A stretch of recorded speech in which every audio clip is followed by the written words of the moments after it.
കാക്ക വരുന്ന് വിളിച്ചപ്പോഴേ ഞാൻ തീരുമാനിച്ചതാ ചന്ദ്രേട്ടൻ ഇന്ന് തന്നെ വരുന്നു. അതെ, കഴിഞ്ഞ പ്രാവശ്യം ഞാൻ ഇവിടെ വന്നു പോകുമ്പോഴേ ഞാൻ കാക്കയോട് പ്രത്യേകം പറഞ്ഞു ഏൽപ്പിച്ചായിരുന്നു ഞാൻ ഇന്ന ഡേറ്റിന് വരുന്നു. തുടങ്ങി കളിയാക്കാൻ. ഇത്രയും നേരം പിള്ളേരെ ഇവിടെ കിടന്ന് ബഹളമായിരുന്നു. അച്ഛനെ കണ്ടില്ലല്ലോ അച്ഛനെ കണ്ടില്ലല്ലോ എന്നും പറഞ്ഞു. എന്നാ പിന്നെ ഇത്രയും കൂടെ നേരത്തെ വന്നുകൂടായിരുന്നു. പിള്ളേർ സ്കൂളിൽ പോയോ? അല്ല പിന്നെ ഫീസ് കൊടുത്തോ? അത് പിന്നെ ബാലന് ഒരേ നിർബന്ധം.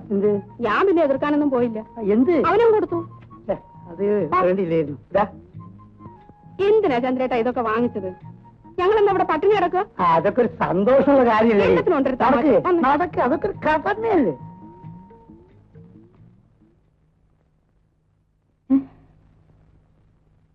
ചന്ദ്രനോ? മുത്തശ്ശിക്ക് സുഖമാണോ? ഒരു കുഴപ്പവും ഇപ്പോഴില്ല. ഈശ്വര, കഴിഞ്ഞ പ്രാവശ്യത്തെക്കാളും നീ ക്ഷീണിച്ചല്ലോ. അത്രയല്ലുള്ളൂ മുത്തശ്ശി. കഴിഞ്ഞ ആഴ്ച ഞാൻ ചത്തുപോകണ്ടല്ലേ. വയനാട് താമരശ്ശേരി ചുരം ലാസ്റ്റ് ട്രിപ്പ് 10:30 ഫുള്ളായിട്ട് ആളെ കുത്തിച്ചിരിക്കുന്നുണ്ട്. ചാറില് മഴയും ഫുൾ സ്പീഡും. ഞങ്ങളിങ്ങനെ ചുരം ഇറങ്ങി ഇങ്ങനെ വരികയാണ്. 12ാമത്തെ എയർപിന്റെ വളവുണ്ടല്ലോ മുത്തശ്ശി, അവിടെ എത്തിയപ്പം ഗോമജ ഒറ്റ വരവാണ്. ഗോമജനും ബസ് നമ്മുടെ നമ്പിയുടെ ബസ് ഇത്ര ദൂരമുള്ളൂ. ബ്രേക്ക് ചവിട്ടാനുള്ള ഒരു ദൂരമില്ല. രണ്ടും കൽപ്പിച്ചിട്ട് കുഞ്ഞിക്കൻ ഡ്രൈവർ ഒരൊറ്റ ചവിട്ട് ഓടിച്ചിട്ടുണ്ട്. ബസ് പന്ത് ഉരുളുന്ന മാതിരി ഉരുണ്ട് ഒരു 10,500 അടി താഴോട്ട് ഇങ്ങനെ വന്നുകൊണ്ടിരിക്കുക. ഞാൻ കണക്കൂട്ടി നോക്കുമ്പോ 1,500 അടി കഴിഞ്ഞിരിക്കുന്നു. അതിനകത്തിരുന്ന് ഞാൻ ഒരൊറ്റ വിളിയാണ്, മുത്തശ്ശിയെ രക്ഷിക്കണേ. ഇത് വിളിച്ചത് എനിക്ക് ഓർമ്മയുണ്ട്. ഒന്നും മുത്തശ്ശി. പിന്നെ ഞാൻ കണ്ണുറന്ന് നോക്കുമ്പോ ബസ് അവിടെ ഇങ്ങനെ നിൽക്കുക. എന്താ സംഭവം എന്നറിയോ? ഈ ഉണങ്ങി ചുരുണ്ട ഒരു 3-4 വാഴ ഇങ്ങനെ നിൽക്കുന്നുണ്ട് അവിടെ. അതേ തട്ടിയിട്ട് ഇങ്ങനെ നിൽക്കുകയാണ്. മുത്തശ്ശി, എന്റെ പൊന്നു മുത്തശ്ശി. അല്ലല്ല, ഈശ്വരല്ലേ രക്ഷിച്ച്. എന്റെ മുത്തശ്ശിയാണ് എന്നെ രക്ഷിച്ചത്. കണ്ടില്ലേ രോമ കുത്തനേക്ക് കണ്ടില്ലേ? ആ സമയത്ത് അങ്ങനെ വിളിക്കാൻ തോന്നിയത് ചേച്ചിയുടെയും കുട്ടികളുടെയും ഭാര്യ. ഇവളിപ്പോ അല്ല, നീ ഇപ്പൊ ടൈപ്പ്റൈറ്റിംഗ് പോകല്ലേ? ഇവള് പോയില്ലേ മുത്തശ്ശി? അത് പോട്ടെ. ആ ആക്സിഡന്റ് ഒന്നൂടെ പറ ചന്ദ്രേട്ടാ. എത്ര അടി താഴ്ചയിലാ വീണത്? താമരശ്ശേരി ചൊരേ ഇടിയുന്നതിന് മുമ്പ് 1,500 അടി ഉണ്ടായിരുന്നു. ഇടിഞ്ഞതിന് ശേഷം ഇത്ര അടി ഉണ്ടെന്ന് ആരെപ്പോഴാണ് അളവ് നോക്കുന്നത്? ഇവള് ഒരു 19 രൂപയെങ്കിലും ആയി കാണുമല്ലോ മത്സ്യത്തിന്. ഈ ചന്ദ്രേട്ടൻ എങ്ങനെയാ ഓരോ പ്രാവശ്യം വന്നേച്ച് പോകുമ്പോഴും എത്ര രൂപയാ ചെലവാക്കുന്നത്? എന്ത് ചെയ്യും മുത്തശ്ശി, കുടുംബത്തിന് വേണ്ടി ചെലവാക്കി ശീലിച്ചു പോയി. അതെ, എന്നാ കുട്ടികളുടെ ഫീസ് കൊടുത്തോ? ഇവിടെ ഇപ്പൊ കാശിന് ആവശ്യമൊന്നുമില്ല. ബാലിനെ അങ്ങനെ കൊച്ചാക്കൊന്നും വേണ്ട. അതെന്റെ തന്നെ ഞാൻ കൊടുത്തേക്കാം. വേണ്ടെന്ന് അവൻ വാങ്ങിക്കത്തില്ല. ഇവിടെ ചുമ്മാ പറയുക. നീ അപ്പുറത്തോട്ട് എന്നാ മീൻ വൃത്തിയാക്കിയ. ചെല്ലു വന്നേ, ഇത് മീൻ ചീഞ്ഞു പോവും.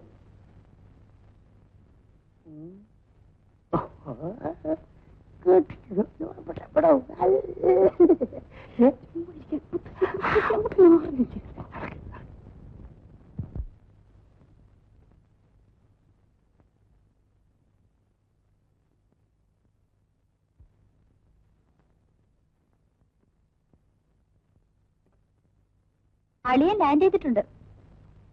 എവിടെ? അവിടെ ഇരിപ്പുണ്ട്. ബാലേട്ടനോട് ഒരു കാര്യം ഞാൻ പറഞ്ഞേക്കാം.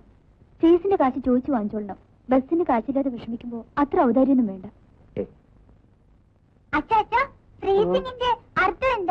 ഫ്രീസിംഗ് ഫ്രീസിംഗ് പറഞ്ഞ ഒരു സിംഗ് ഫ്രീ ആയി, അതാണ് ഫ്രീസിംഗ്. ഗ്ലാഡിന്റെ അർത്ഥം മോളെ അങ്ങനെ പ്രത്യേക അർത്ഥമൊന്നുമില്ല. ഓരോ രാജ്യത്തും ഓരോരുത്തർ വായി തോന്നിയൊക്കെ പറയും. എന്റെ മോളെ ഒന്നും പഠിക്കണം കേട്ടാ. സ്പെല്ലിങ് എന്താ? കേമലോ? കേമല്. KAMLA camel. KAMLA camel. എന്നിട്ട് പറഞ്ഞു ഈ അച്ഛനൊന്നും അറിഞ്ഞൂടാണ്. എടി ഇതാണ് തള പഠിപ്പിച്ചിരുന്നത്.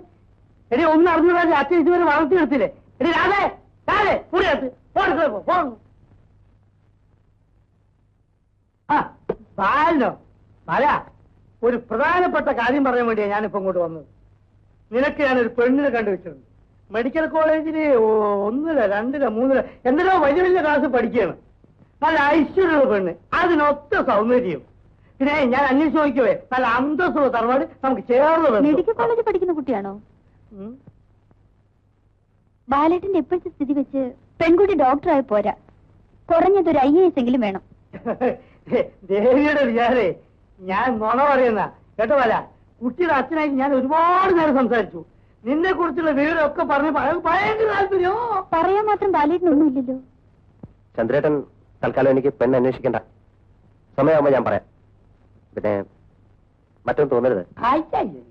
കഴിഞ്ഞ മാസം കുട്ടികളുടെ അല്ല, കുട്ടികളെ കുറിച്ച് എന്നെക്കാളും താല്പര്യം ബാലനാഥോട് എനിക്കറിയാം. അത് മാത്രമല്ല രാധ ഇപ്പൊ പറയുകയും ചെയ്തു. അവരുടെ ഫീസിന്റെ രാധ എന്നോട് അതും പറഞ്ഞു. ചേച്ചിയുടെ കുട്ടികളല്ലേ, സ്നേഹിച്ചോളൂ.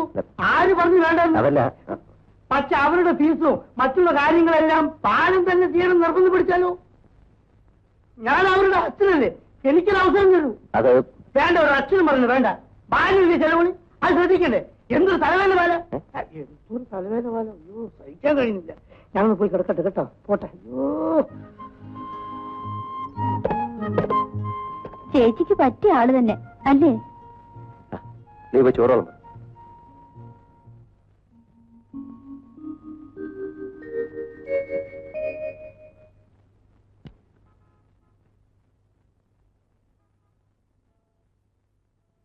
ചേച്ചി ചന്ദ്രേട്ടൻ എഴുന്നേറ്റില്ലേ?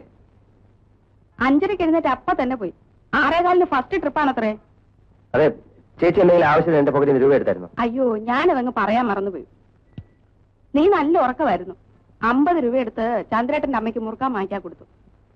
വല്ലപ്പോഴും എങ്കിലും നമ്മൾ വല്ലതും ചെയ്യണ്ടേ ബാല?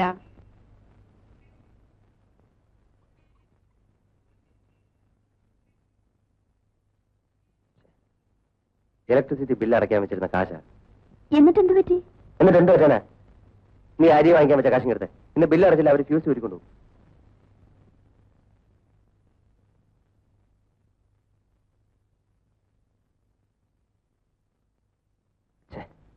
എവിടെ ചെന്നാലും ഒരു ഒടുക്കത്തെ ക്യൂ.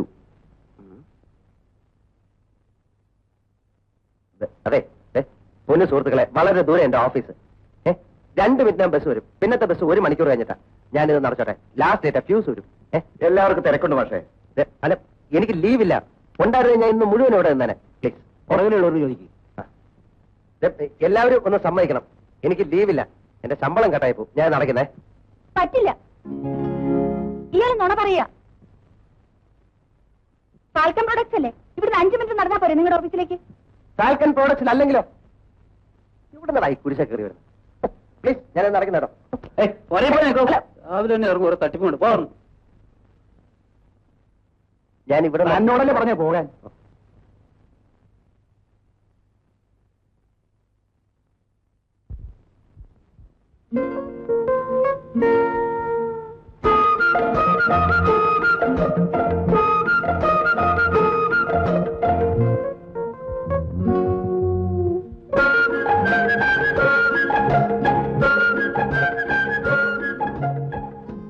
എവിടെ നോക്കിയാലോ നിൽക്കുന്നേ? സോറി.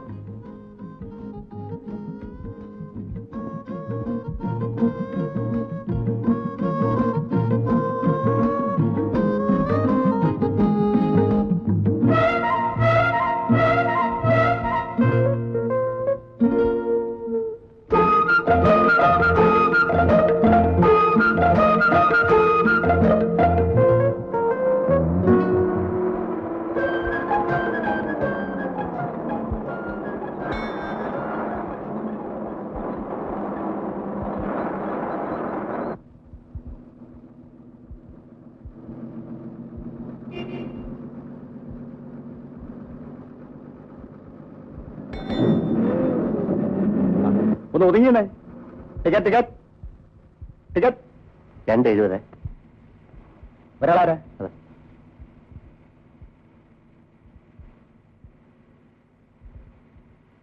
ബാക്കി പിന്നെ തരാം. ആ ടിക്കറ്റ് ടിക്കറ്റ്. ഒരു ടിക്കറ്റ് എടുക്കണം. Town hall. ടിക്കറ്റ് എടുത്തല്ലോ. ആരെടുത്തു? ഞാൻ എടുത്തിട്ടുണ്ട്. കണ്ടക്ടർ, നിങ്ങൾ ടിക്കറ്റ് തരുന്നുണ്ടോ? 70 പൈസയുടെ 2 ടിക്കറ്റ് സാർ എടുത്തേ. എനിക്ക് 50 പൈസ ടിക്കറ്റ് വേണ്ടത്. ഈ ബസിന്റെ ലാസ്റ്റ് സ്റ്റോപ്പ് വരയ്ക്കും 70 പൈസയാണ്. അത് ഞാൻ എടുത്തു.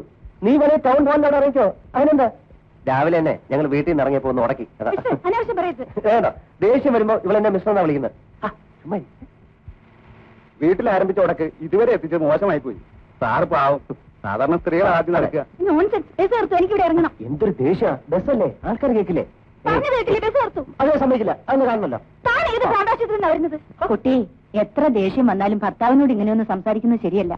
അങ്ങനെ പറഞ്ഞു കൊടുക്ക അമ്മായി, ഇവക്ക് ബുദ്ധി വരട്ടെ. ഇതെന്തേ കാണിക്കുന്നത്?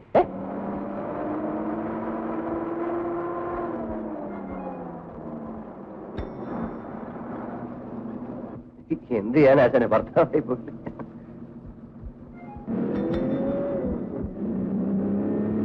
നിങ്ങളെ എന്നെ പല രീതിയിൽ ഉപദ്രവിച്ചു. പെൺകുട്ടികൾക്ക് ഇത്ര അഹങ്കാരം പാടില്ല കേട്ടോ. പരാക്രമം സ്ത്രീകളോടല്ല വേണ്ടു എന്ന് കവി പാടിയത് നിന്നെ പോലെയുള്ള കാർക്കോടന്മാരെ ഉദ്ദേശിച്ചാണ്. എന്താ നിന്റെ വിചാരം? ഈ പെൺകുട്ടികളെ ഇൻസൾട്ട് ചെയ്യുന്നത് വലിയ ക്രെഡിറ്റ് ആണെന്നാണോ? അവൾ ഒരുമാതിരി പെണ്ണുങ്ങളായാൽ ആണുങ്ങളോട് ബഹുമാനം വേണം. ബഹുമാനിക്കാൻ നീ അവളുടെ ഭർത്താവ് കുറെ പുളിക്കും അവൾക്ക് എന്നെ ഭർത്താവ് കിട്ടാൻ. പല മോശതയാണെന്ന് കരുതരുത്. പറ, നീ ഒരു മാനസിക രോഗിയാ. നിന്റെ എല്ലാ ആഗ്രഹങ്ങളും ഇങ്ങനെ മനസ്സിൽ ഒതുക്കി ഒതുക്കി അവസാനം നീ ഒരു സിനിക്കായി തീർന്നിരിക്കും. നീ ആരാ വലിയ മാനസിക രോഗ വിദഗ്ധനോ? സത്യം പറഞ്ഞാൽ ആർക്കും പിടിക്കില്ല, അതുകൊണ്ടാണ് എനിക്ക് ദേഷ്യം വന്നത്. ഇത് വലിയ കുരിശായല്ലോ. നീ അനാലിസിസ് നടത്തി എനിക്ക് നല്ല മാർഗമൊന്നും ഉദ്ദേശിച്ചാണ്ട. ഉണ്ടായ സംഭവം വെറുതെ ഒന്ന് പറഞ്ഞെന്ന് വെച്ച് കയറി വലിയ ആളാവാൻ നോക്കരുത്. അയ്യോ, ഉപദേശിക്കല്ല, ഒരു സജഷൻ പറഞ്ഞോട്ടെ. പറഞ്ഞോ. ആ കുട്ടി കല്യാണം കഴിയാത്ത കുട്ടിയാണെന്ന് വിചാരിക്കുക. ആ ബസ്സിലുണ്ടായിരുന്ന ഏതെങ്കിലും ഒരു യാത്രക്കാരൻ എന്നെങ്കിലും ഒരു ദിവസം ആ കുട്ടിയെ പെണ്ണ് കാണാൻ പോയെന്ന് വിചാരിക്കുക. എന്താ സ്ഥിതി? ആ കുട്ടിക്ക് നീയുമായിട്ട് അഫയർ ഉണ്ടെന്ന് കരുതും. അപ്പൊ ഈ ചെറിയൊരു കാര്യം വലിയൊരു ഇഷ്യൂ ആയിട്ട് മാറും. അത് പിന്നെ അത് ഇതൊന്നും അല്ല, ശുദ്ധ പോകരുതരം തന്നെ. ആണോ? സംശയം എന്ത്? ഒരാഴ്ചയും കൂടി വക്കീൽ ക്ഷമിച്ചേ പറ്റൂ. കാശില്ലാത്തതുകൊണ്ട് കേസിന് ക്ഷീണം വരാൻ പാടില്ല. കുറച്ച് രൂപ ഒരാൾ തരാമെന്ന് ഏറ്റിട്ടുണ്ട്. മറ്റന്നാ കേസ് എടുക്കും. എന്റെ കാര്യം പോട്ടെ, ഗുമസ്തന്മാരുടെ ദുർമുഖം കാണാൻ എനിക്ക് വയ്യ.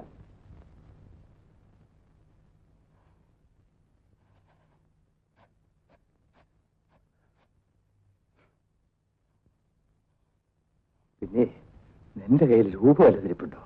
ഉണ്ടുണ്ട്. ലക്ഷക്കണക്കിന് ബാങ്കിൽ ഡെപ്പോസിറ്റ് ചെയ്തിരിക്കല്ലേ. എത്ര ലക്ഷം വേണം? എന്നെ വെറുതെ ദേഷ്യം പിടിപ്പിക്കണ്ട. വക്കീൽ അപ്പുറത്തിരിപ്പുണ്ട്. ഓ, ഒരു വക്കീൽ. ഇവിടെ എത്ര വക്കീൽ വന്നിട്ടുണ്ട്, ഇരുന്നിട്ടുണ്ട്. ഇവിടുത്തെ കേസ് നടത്തി അവരൊക്കെ ഓരോ നിലയിലെത്തി. നിന്റെ കയ്യിൽ 50 രൂപ ഉണ്ടോന്നാ ചോദിച്ചത്. 5 രൂപ ഉണ്ടായിരുന്നെങ്കിലേ ഞാൻ നാണയം മംഗളം വരികയും വാങ്ങിച്ചേനെ. ജോർജ് കുറ്റിച്ചായന്റെ സ്നേഹപ്രതിജ്ഞ തുടർക്കഥ ഈ ആഴ്ച മുതൽ തുടങ്ങുക. അനിത പോയോ? എന്തിനാ? ചെന്ന് ചോദിക്കേണ്ട താമസേ ഉള്ളൂ. നേരാമണ്ണം ഉടുക്കാൻ ഒരു സാരി ഉണ്ട് ആ കുട്ടിക്ക്. അതിനെപ്പറ്റി ഒരു വിചാരമുണ്ട് നിങ്ങൾക്ക്? മോളെ, വക്കീൽ എന്താ അപ്പുറത്ത്. ഒരു 50 രൂപ കിട്ടിയേ പറ്റൂ. ഇനിയെങ്കിലും ഇതൊന്ന് നിർത്തിക്കൂടെ? നിനക്കും മനസ്സിലാവില്ല. എന്റെ 5-6 ലക്ഷം ഞാൻ വെറുതെ നശിപ്പിച്ചു കളയണം. ആർക്കു വേണ്ടിയാണ് ഈ രൂപ? എനിക്ക് വേണ്ടിയാണെങ്കിൽ അച്ഛൻ ഇനി കേസ് നടത്തണ്ട. എനിക്കും വേണ്ട. ആർക്കും വേണ്ട, എനിക്ക് വേണം. എല്ലാം വിറ്റ് തുലയ്ക്കും ഞാൻ. എന്നാലും ശിവരാമനെ ഞാൻ തോൽപ്പിക്കും.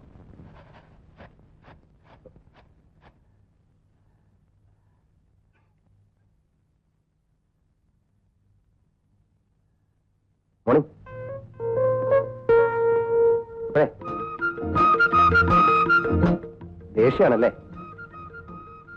ചെയ്തത് തെറ്റായിപ്പോയെന്ന് പിന്നീട് എനിക്ക് മനസ്സിലായത്. പെട്ടെന്നുള്ള വാശിക്ക് അങ്ങനെ പറ്റിപ്പോയതാണ്. അത് എന്നോട് വെറുപ്പ് തോന്നുന്നത് തികച്ചും സ്വാഭാവികമാണ്. അത്രയും ആൾക്കാരുടെ മുമ്പിൽ വെച്ച് ഞാൻ അങ്ങനെ പെരുമാറാൻ പാടില്ലായിരുന്നു. എന്നെ ചീത്ത വിളിച്ചോളൂ, ഇഷ്ടം പോലെ ചീത്ത വിളിച്ചോളൂ. എന്ത് ശിക്ഷയും ഞാൻ അർഹിക്കുന്നുണ്ട്. രാത്രി ഞാൻ തീരെ ഉറങ്ങിയില്ല. അത്രയും കുറ്റബോധം തോന്നി മനസ്സിൽ. ആ ബസ്സിലുണ്ടായിരുന്ന ഏതെങ്കിലും ഒരാള് എന്തെങ്കിലും ഒരു ദിവസം കുട്ടിയുടെ വീട്ടിൽ പെണ്ണ് കാണാൻ വന്നു വിചാരിക്കുക. എന്തായിരിക്കും സ്ഥിതി? ചിലപ്പോൾ ഈ ഒറ്റ കാരണം കൊണ്ട് കുട്ടിയുടെ കല്യാണം നടന്നില്ലെന്ന് വരും. ഞാൻ ചെയ്തത് പമ്പര വിട്ടുതരായിപ്പോയി. പ്ലീസ് എന്നെ ഒന്ന് വഴക്ക് പറയൂ. എന്റെ ഒരു മനസ്സമാധാനത്തിന് വേണ്ടി. വേണമെങ്കിൽ ചില അശ്ലീല വാക്കുകൾ ഉപയോഗിച്ചോളൂ. വഴക്ക് പറയാൻ എനിക്ക് കുറച്ച് സംസ്കാരം ഉണ്ടെന്നാണ് എന്റെ വിശ്വാസം. എന്ന് വെച്ചാൽ അത് കൊള്ളാം. എന്ന് വെച്ചാൽ എനിക്ക് സംസ്കാരം ഇല്ലെന്ന് അല്ലെ? മതി, തൃപ്തിയായി. പക്ഷെ ഇങ്ങനെ ധ്വനിപ്രയോഗം നടത്തേണ്ട കാര്യമൊന്നുമില്ലല്ലോ. കടുത്ത വാക്കുകൾ സുലഭമായിട്ട് ഉപയോഗിക്കാം. ഉദാഹരണത്തിന് തെണ്ടി, ബോറൻ, അലവലാതി, അങ്ങനെ പലതും. എന്താ നിങ്ങളുടെ ഉദ്ദേശം? ഉദ്ദേശം അത് ഉദ്ദേശം മനുഷ്യനെ വഴിയെടുക്കാൻ സമ്മതിക്കില്ലേ? ഇല്ല. അല്ല, അതെ, ഈ കുറ്റബോധം മനസ്സിൽ കിടന്നിങ്ങനെ കളിക്കുന്നുണ്ട്. ഒരു വൈകാരികമായ അല്ല, ഈ മാനസിക സന്ദർഭം അല്ല, സമ്മർദ്ദം വിരോധമല്ലെങ്കിൽ എന്നോട് പകയില്ല, വെറുപ്പില്ല എന്നൊക്കെ പറഞ്ഞാൽ കൊള്ളായിരുന്നു. നിങ്ങൾക്ക് വേറെ ജോലിയൊന്നുമില്ലേ? ഉണ്ടല്ലോ. ഞാൻ ഫാൽക്കൺ പ്രോഡക്ട്സിലെ ഒരു ഉദ്യോഗസ്ഥനാണ്. പേര് TP ബാലഗോപാലൻ, MA. ചോദിച്ചില്ല. വേണ്ട, പറഞ്ഞതേ ഉള്ളൂ. പറയുന്നതിനെന്താ? കുട്ടിയുടെ പേരെന്താ? സമയമാകുമ്പോ അറിയിക്കാം. ആള് വലിയ തമാശക്കാരിയാണല്ലോ. First impression is the best impression എന്ന് പറയുന്നവർക്ക് വട്ട. ആദ്യം കണ്ടപ്പോ ഭയങ്കര ഗൗരവക്കാരിയാണെന്നല്ലേ വിചാരിച്ചിരുന്നത്. ഇപ്പൊ നോക്കുമ്പോ ഭയങ്കര സെൻസ് ഓഫ് ഹ്യൂമറുള്ള പാർട്ടി. എന്താ രണ്ടുപേരുടെയും പിണക്കമൊക്കെ തീർന്നോ? അതിന് നമ്മൾ തമ്മില് പിണക്കമൊന്നും ഇല്ലല്ലോ അല്ലേ?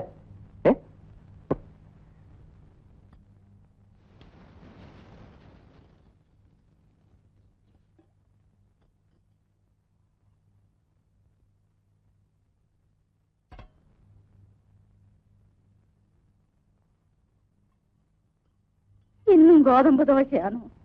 അതെ മുത്തശ്ശി. എന്റെ വയറിന് ഇത് പിടിക്കുകയില്ലെന്ന് എത്ര തവണ പറഞ്ഞത്. 3 നേരം അരി വെച്ചാൽ ബാലേട്ടിന് കിട്ടുന്ന ശമ്പളം മുഴുവൻ പലചരക്ക് കടയിൽ കൊടുക്കാനേ കാണൂ. എന്തായി പറയണത്? 800 രൂപ കിട്ടുന്നില്ലേ അവന്? 200 രൂപ മാസപ്പടി കൊണ്ട് എത്ര കേമമായി നിന്റെ അച്ഛൻ കുടുംബം നടത്തിയിരുന്നത്? അതൊക്കെ പണ്ടല്ലേ മുത്തശ്ശി. അന്ന് പറമ്പിൽ തേങ്ങയുണ്ടായിരുന്നു, അത്യാവശ്യം നെല്ലും ഉണ്ടായിരുന്നു. ഇന്ന് ഉപ്പ് തൊട്ട് കർപ്പൂരം വരെ എല്ലാം കാശ് കൊടുത്ത് വാങ്ങിക്കണ്ടല്ലേ? എന്നാ എല്ലാവർക്കും അങ്ങോട്ട് പോയിക്കൂടെ? 1/2 ഏക്കറോളം ഭൂമി അവിടെ കാട് കയറി കിടക്കുകയല്ലേ? അവിടെ ഒരു സർപ്പക്കാവ് കെട്ടി എന്നും സന്ധ്യാനേരത്തൊരു തിരി കൊളുത്താതെ നമുക്കൊരു ഉന്നതി കിട്ടുകയല്ല കുട്ടി. ഇത്രയും പഠിച്ചിട്ട് ബാലേട്ടിന് നല്ലൊരു ജോലി ഉണ്ട് മുത്തശ്ശി. അവിടെ ചെന്ന് പറമ്പിൽ കിളച്ചാ മതിയോ? ഇതിലും ഭേദം അതാന്നാ എനിക്കിപ്പൊ തോന്നുന്നു. ചന്ദ്രേട്ടന്റെ കത്ത് വന്നിട്ടുണ്ട്. എന്താ വിശേഷം? ഒരു ബസ് വാങ്ങിക്കാൻ ആലോചിക്കാത്രേ. കൊള്ളാലോ. അല്ലേലും അവൻ എടുക്കനാ, സ്നേഹമുള്ളവനാ. ഒരു ബസ് വാങ്ങിക്കാന്ന് വെച്ചാ വലിയ കാശാവില്ലേ രാധേ? അത് ഞാൻ കത്ത് വായിക്കാം. ബഹുമാനപ്പെട്ട മുത്തശ്ശിക്ക് നമസ്കാരം. 64 മോഡൽ ഫോർഡ് വണ്ടി ഒന്ന് കണ്ടുവച്ചിട്ടുണ്ട്. എൻജിൻ കണ്ടീഷനാണ്. ഗിയർ ബോക്സിനും തകരാറൊന്നുമില്ല. റീസ്റ്റോർ ചെയ്ത 1 തരം 6 ടയറുണ്ട്. ബോഡിക്ക് കുറച്ച് റിപ്പയർ ഉണ്ട്.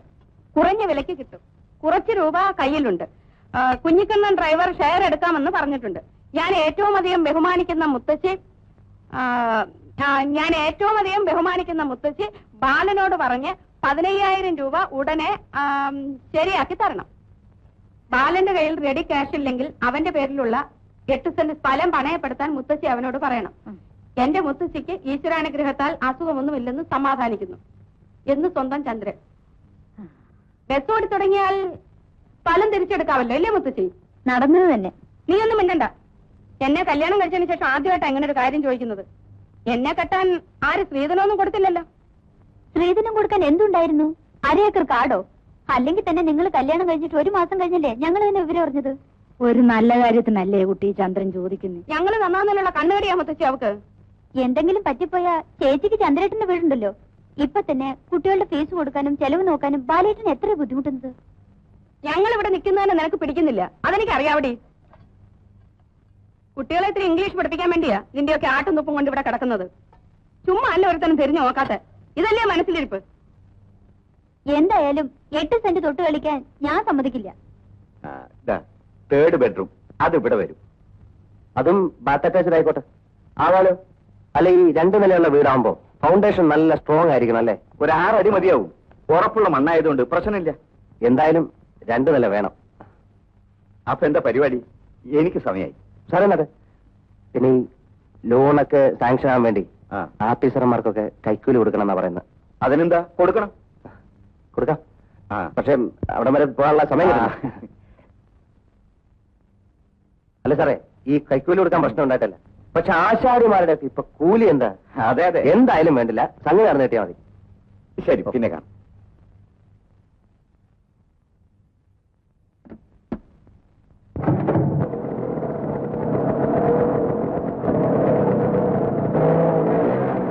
അല്ല, ഇതെന്താ ഇവിടെ? പാടില്ലേ? ഈ ഭാഗത്ത് നിരോധനം വല്ലതും ഉണ്ടോ? രാവിലെ തന്നെ ഉടക്കാണല്ലോ. ഇതെന്റെ പ്രോപ്പർട്ടിയാ. ഒരു വീട് വയ്ക്കാൻ പോകുന്നു. 2 നില വേണമെന്ന് ഉദ്ദേശിക്കുന്നത്. സന്തോഷം. അപ്പോ ഇനി ഈ വഴി കൂടി നടക്കാൻ പറ്റാതാവും. ഇതാണ് ഞാൻ പറഞ്ഞത്. ഇത്രയും ഹ്യൂമർ സെൻസ് ഉള്ള ഒരു പെൺകുട്ടിയെ ഞാൻ ഇതുവരെ കണ്ടിട്ടില്ലെന്ന്. എന്താ പേര്? അറിഞ്ഞിട്ട് പ്രയോജനം ഉണ്ടെന്ന് തോന്നുന്നില്ല. പ്രയോജനത്തിനൊന്നുമല്ല, ഏതായാലും ഇത്ര ആയ സ്ഥിതിക്ക് എത്രയായ സ്ഥിതിക്ക്? അയ്യോ കേറി ഉടക്കല്ലേ. കുട്ടി വിചാരിക്കുന്ന പോലത്തെ ഒരാളല്ല ഞാൻ. പാവപ്പെട്ട വെറും ഒരു മര്യാദക്കാരൻ. പരിചയപ്പെട്ട സ്ഥിതിക്ക് പേരറിയാലോ എന്ന് വിചാരിച്ചു, അത്രേ ഉള്ളൂ. ഞാൻ അനിത. നല്ല സ്റ്റൈലം പേര്. പോട്ടെ, സമയായി. ഒരു മിനിറ്റ്. അല്ല, എവിടാ വർക്ക് ചെയ്യുന്നെന്ന് പറഞ്ഞേ? പറഞ്ഞില്ലല്ലോ. അല്ല, എവിടാ വർക്ക് ചെയ്യുന്നത്? അൽഹുത്തമ സ്കൂളിൽ ടീച്ചറാ. ഇവിടെ ഇംഗ്ലീഷ് മീഡിയം സ്കൂളിൽ.